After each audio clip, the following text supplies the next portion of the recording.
You guys, I honestly don't even know where to begin with this one, because the deeper you go into this case, the stranger it gets. D4vd, Celeste, Esmeralda, three names that are now tangled in one of the most confusing, haunting, and emotionally explosive stories on the internet right now. We've already heard the disturbing parts. The farm tools, the mystery pills, the rumors of fake IDs, and those unexplainable TikTok videos. But what if I told you the connection between D4vd and Celeste's own cousin might hold the missing piece in this puzzle? And the craziest part? It might have all been hiding in plain sight. All right, let's rewind for just a second. A few weeks ago, people online started piecing together something that didn't feel right. There were photos, Pinterest posts, TikToks, and even graduation pictures, all pointing toward one chilling theory: that while Celeste was still officially listed as missing, her cousin Esmeralda was still in contact with both her and D4vd. You heard that right. Even while the world thought Celeste had vanished, she was allegedly seen at a high school graduation, her own cousin's graduation, in public, smiling for photos. So now the internet's asking the question that's been haunting everyone since.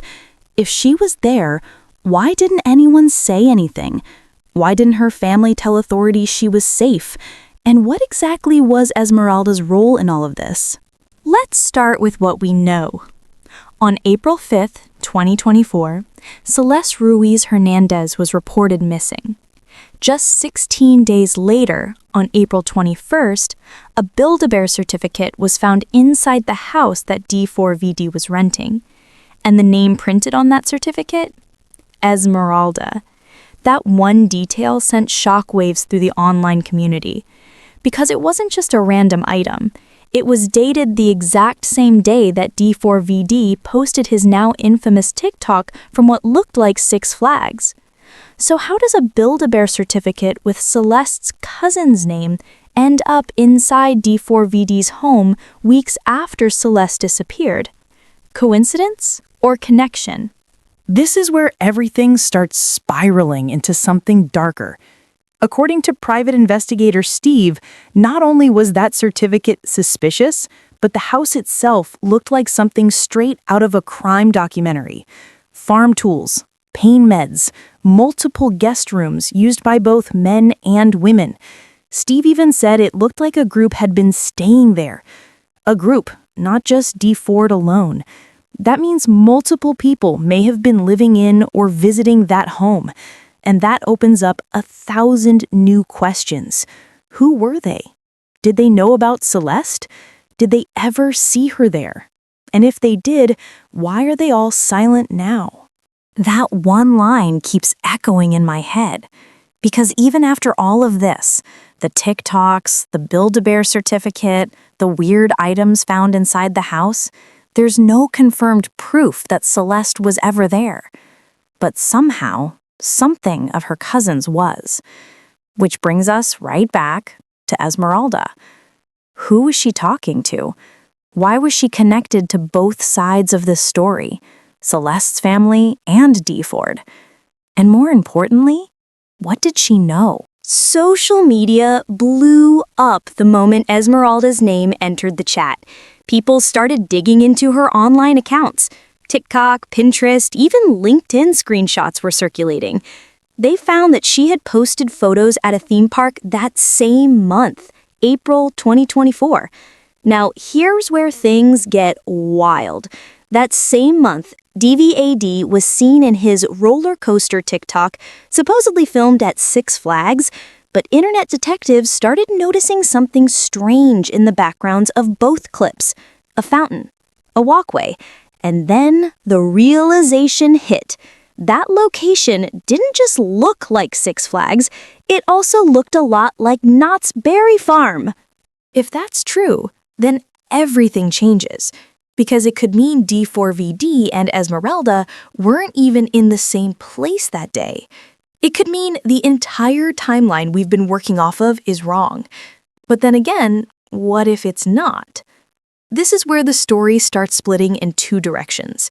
One group believes that the Six Flags theory is real, that Celeste, D4vd, and Esmeralda were all there together on April 21st, that they even visited Build-A-Bear that same day, which explains the certificate found later in D4vd's home.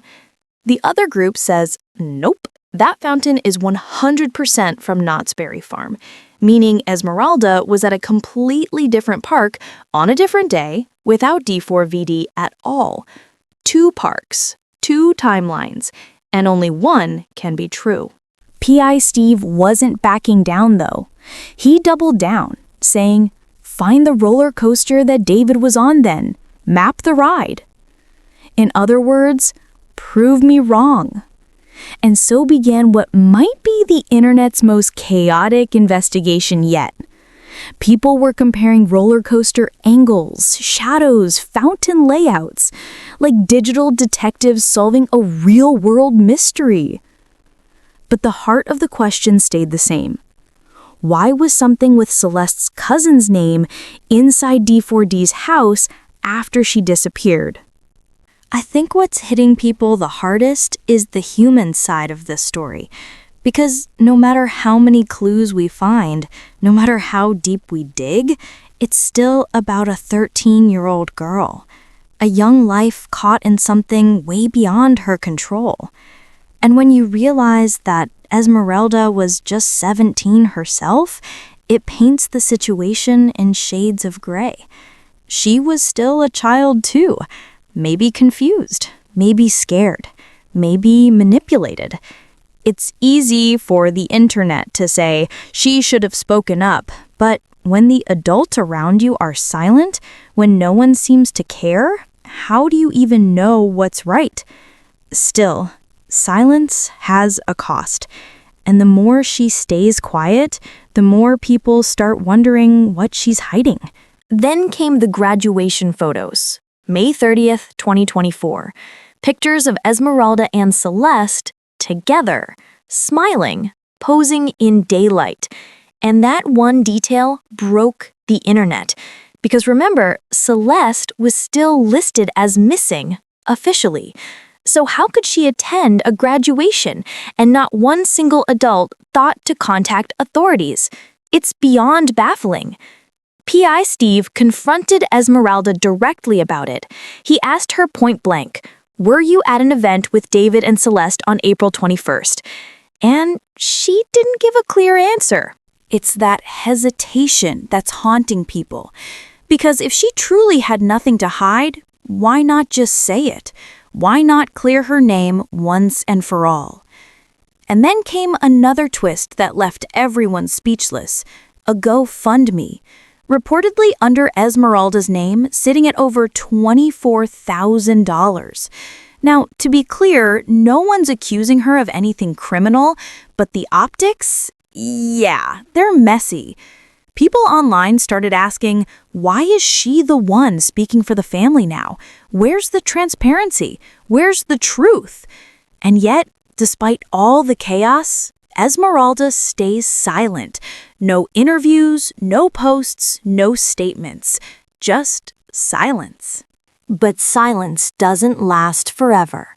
Because just when people thought the mystery couldn't get darker, something happened that changed everything. A song, a voice, and what some believe might be Celeste herself, calling out from beyond the static. Stay right here, because in part 2, we break down the alleged voice clip hidden inside D4vd's own song and what it might reveal about the night everything changed.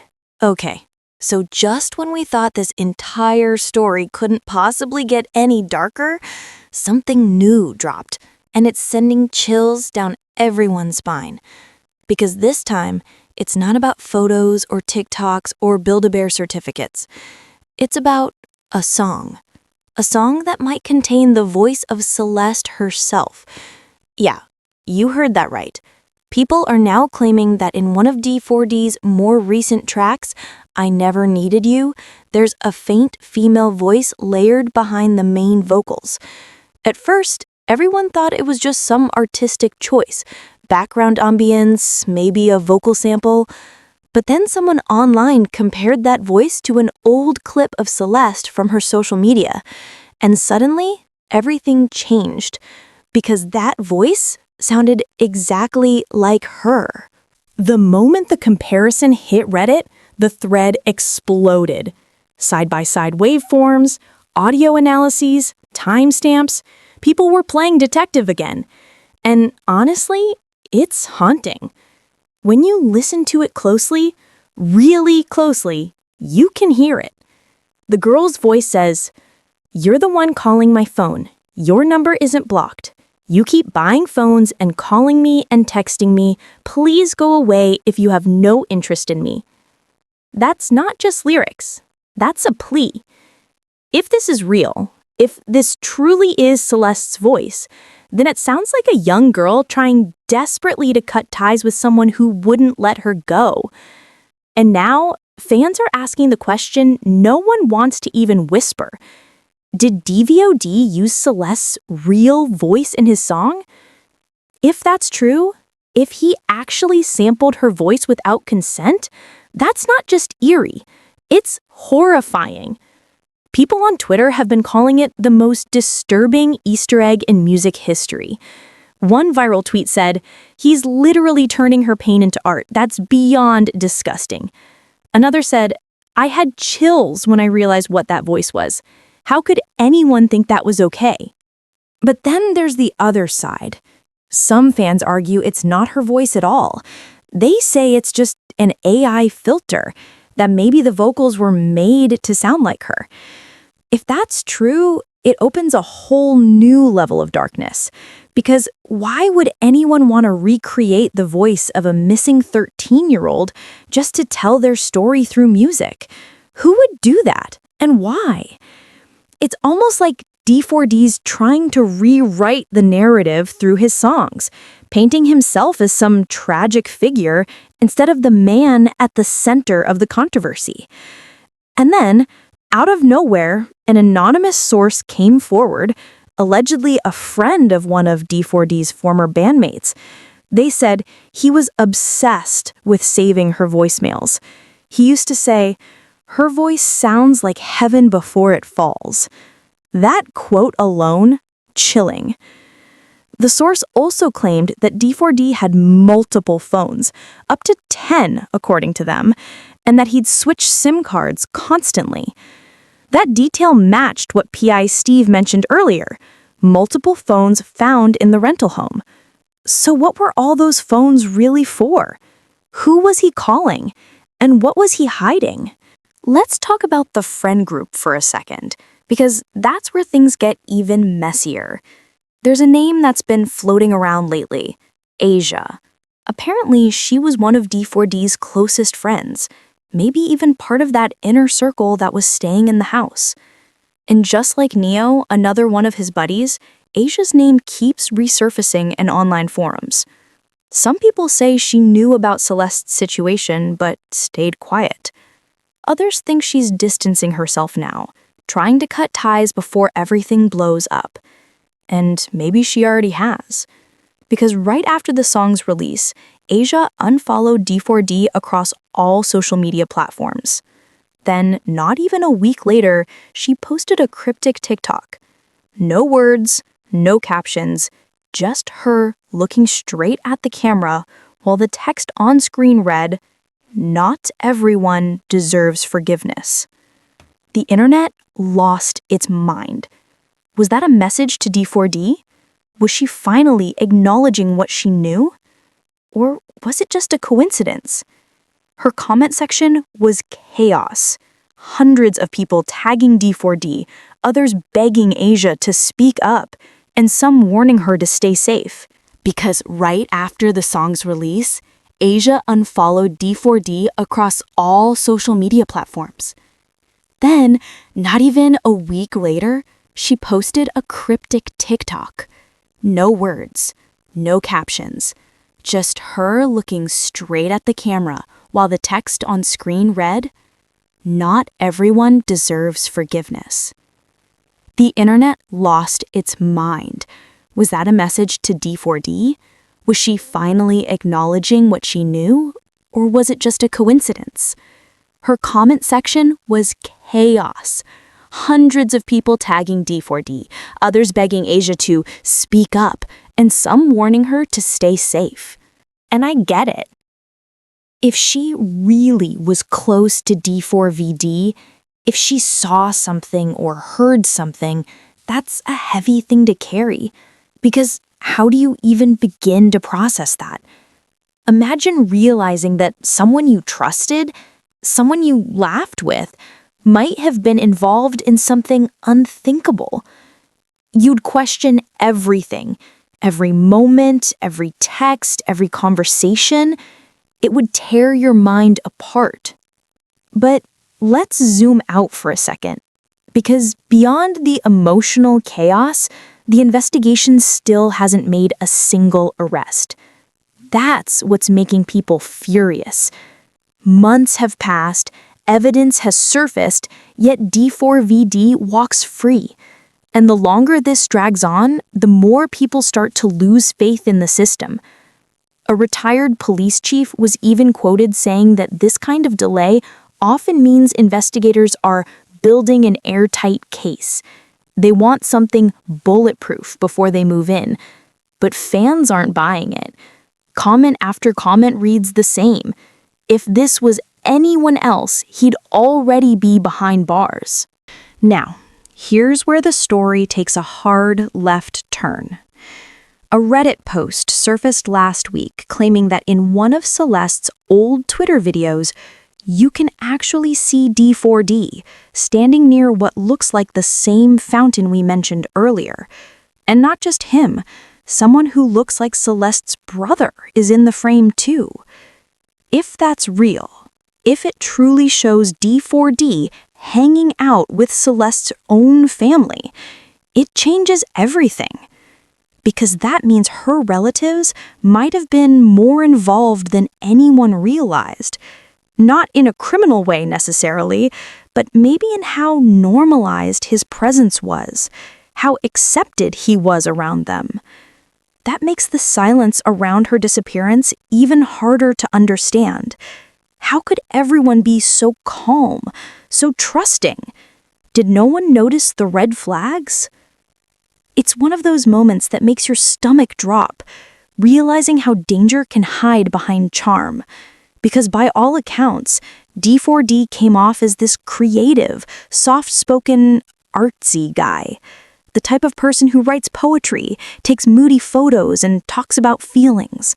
The kind of personality that convinces you they couldn't possibly be capable of harm. But appearances lie.